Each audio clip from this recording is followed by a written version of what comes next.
यह तो अच्छी बात है। हम तो 2019 में इलेक्शन की तैयारी करके बैठे हुए थे, क्योंकि तब तक हमारा असेंबली जो है वो ख़त्म किया गया था। जब इलेक्शन कमीशन जो है इलेक्शन कराना चाहे करे, हमारा तो सिर्फ ये है कि आप इलेक्शन से पहले हमें स्टेटहुड वापस कर दीजिए।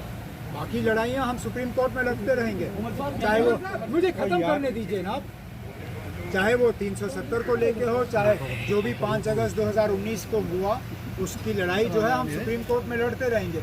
लेकिन जहाँ मुल्क के वजीर आज़म, मुल्क के होम मिनिस्टर सबों ने पार्लियामेंट में कमिट किया है कि जम्मू कश्मीर को जो है स्टेटहुड वापस किया जाएगा, हम तो कहते हैं ना, अब नेक काम में देरी क्यों।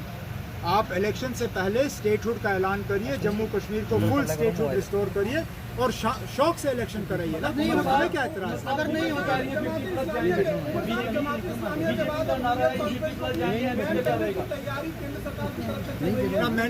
मैंने ऐसी कोई बात नहीं देखी। हाँ, ज़रूर एक एजेंसी की तरफ से ये खबर चली, लेकिन उसके बाद ऐसी कोई कार्रवाई तो हुई नहीं है। कार्रवाई होती है उसके बाद मुझसे सवाल पूछिए। अगर स्टेटहुड नहीं मिलता तो आप चुनाव लड़ेंगे ना?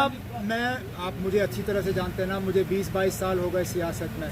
मैं अगर मगर सवालों का जवाब नहीं देता हूँ, क्योंकि अगर मगर सवाल का जवाब फिर अगर मगर में ही आपको मिलेगा। अगर मगर में जम्मू कश्मीर की बात करें, कई डिपार्टमेंट जो है वो बंद होने की कगार पर भी है और बंद हो भी चुके हैं, जिसका एक एग्जाम्पल जेटपेट भी है।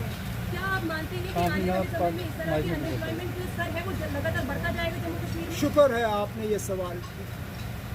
तो फिर मुझे बताइए ना, 5 अगस्त 2019 का मकसद क्या था? जम्मू कश्मीर के लोगों को कहा गया था कि 370 ही एक रुकावट है और 370 के हटने के बाद यहाँ बेरोजगारी का खात्मा होगा। लेकिन आपने खुद सवाल में कहा कि यहाँ बेरोजगारी जो है रोज बरोज बढ़ती जा रही है। तो फिर कहाँ गए वो रोजगार के रास्ते? कहाँ गई वो एम्प्लॉयमेंट? कहाँ गया वो इन्वेस्टमेंट? यहाँ तक कोई बेचारे जो कमा रहे थे उनकी कमाई भी आपने छीन ली। यहाँ जम्मू शहर में अच्छी खासी कमाई जो है दरबार मूव के ज़रिए की जाती थी। ये तो हमें तस्लीम करना होगा कि फाइनेंशियली कश्मीर के ट्रेडर्स को दरबार मूव का इतना फ़ायदा नहीं होता था जितना जम्मू के ट्रेडर्स को दरबार मूव का फ़ायदा होता था। दरबार मूव को कर्टेल करने के बाद सबसे ज़्यादा नुकसान जम्मू के ट्रेडरों को हुआ और वो सीधा 5 अगस्त 2019 का नतीजा था।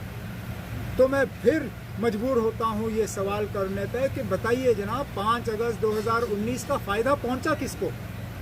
अगर बेरोज़गारी नहीं कम हुई, अगर करप्शन नहीं कम हुआ, अगर के मतलब डेवलपमेंट, लोग अभी भी शिकायत कर रहे हैं कि डेवलपमेंट नहीं है। आपने डीडीसी के इलेक्शन कराए, कोई भी डीडीसी का चेयरमैन आज मुतमईन नहीं है कि इलाके में काम हो रहे हैं।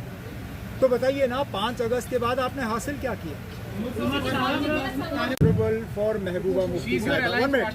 I am not answerable for Mehbooba Mufti Sahiba, nor was she speaking from a platform of the PAGD, nor am I an office bearer of the PAGD.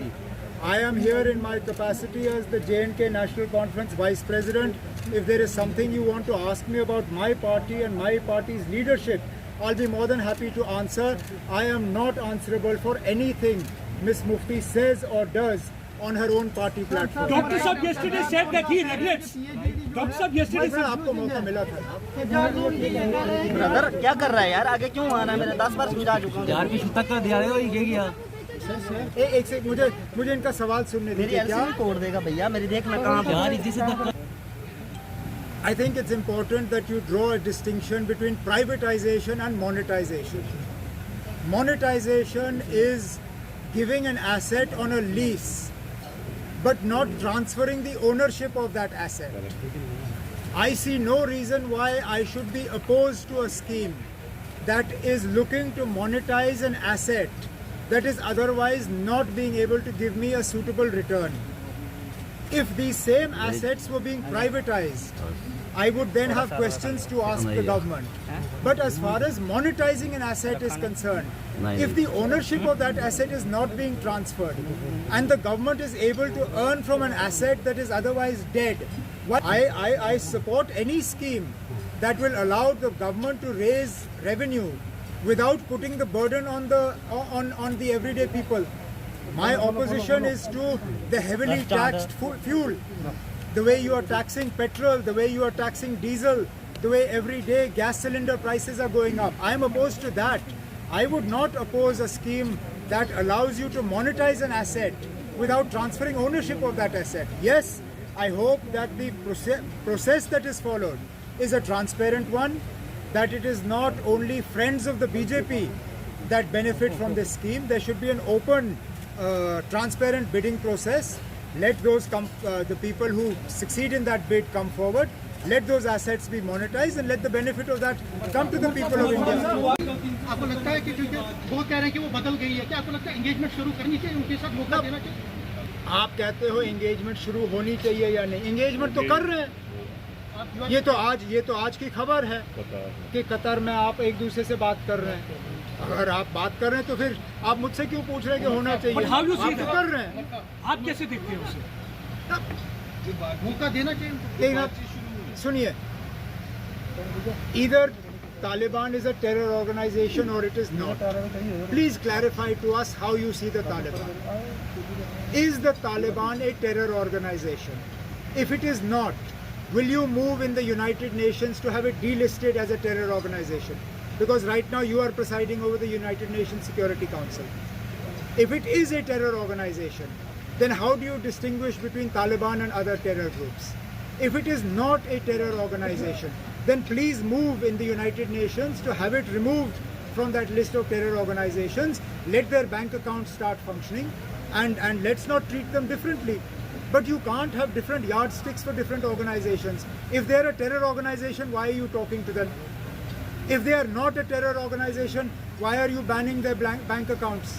Why are you not recognizing their government? Make up your mind what it is. I am not the decision maker. Nor does my view matter to you. Last question. Jammu Kashmir का political future. लेकिन आप मेरे पास अगर ऐसी जादू की छड़ी होती तो आपको नहीं लगता कि 5 अगस्त से पहले मुझे पता होता कि रियासत को क्या होने वाला है और मुझे खुद क्या होने जा रहा है? मेरे पास कोई ऐसी जादू की छड़ी नहीं है ना, आप जिसके बुनियाद पर मैं आप जिसको इस्तेमाल करके मैं आपको ये कह सकूं कि जम्मू कश्मीर का फ्यूचर ये है। बीजेपी कह रही है 50+ जाएंगे अगर असेंबली इलेक्शन होती है, तो एनसी का क्या नारा रहेगा? हम नारों पे नहीं जाते, हम ग्राउंड पे काम करते हैं। हमने अगर 50+, 45 तो क्रॉस किया नहीं था पिछले इलेक्शन में, तो 50 क्या उनका नहीं था मिशन? क्या था नंबर? मिशन 45। अब की बार 50+ है। 45 नहीं पहुंचे तो 50 क्या? पहले तो 45 आना चाहिए था हमको। 50 तो दूर की बात है। हड्डियां गंगा में क्या विसर्जन हुए वो हमने कोविड के दौरान देखे ना। मुझे नहीं लगता है कि रविंदर रायना साहब या बीजेपी को इस तरह की बातें करनी चाहिए, क्योंकि अभी भी जख्म वो जो है वो अभी मतलब वो पूरी तरह से दे हैव नॉट हील्ड। हम वो तस्वीर भूले नहीं जिन लोगों ने मजबूरी और परेशानी में अपने रिश्तेदारों को गंगा के किनारे वहाँ रेत में दफन किया। ये बातें जो है ये रविंदर रायना साहब के मुंह से जचती नहीं है। पहले तो उनको माफ़ी मांगनी चाहिए जो कोविड के दौरान उन्होंने मुल्क में हालात पैदा होने दिए, फिर जाके 370 पे तबसरा।